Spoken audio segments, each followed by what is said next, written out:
เพื่อนๆฮู้บ่ว่านกกกเป็นหนึ่งในนกที่โดดเด่นและสง่างามที่สุด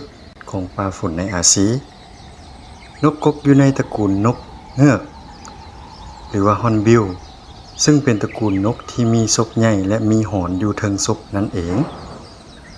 ทั่วโลกมีนกประเภทนี้อยู่ประมาณ60สายพันธุ์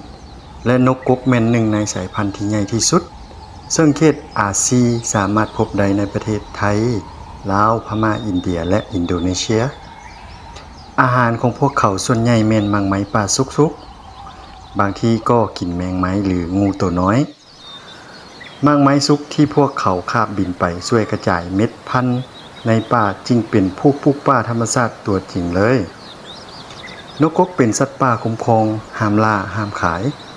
ปัจจุบันแม่นมีจำนวนลดลงแล้วขึ้นชื่อว่าฮักเดียวใจเดียวแม่นยกให้นกกกได้เลยเพราะพวกเขาจะมีแต่คู่ครองผู้เดียวจนตลอดชีวิตเลยเมื่อตัวเมียกำเนิดลูกน้อยหรือไข่ในโกนไม้ตัวผู้จะรับผิดชอบเป็นผู้หาอาหารมาให้จนกว่าลูกใหญ่พร้อมออกจากรัง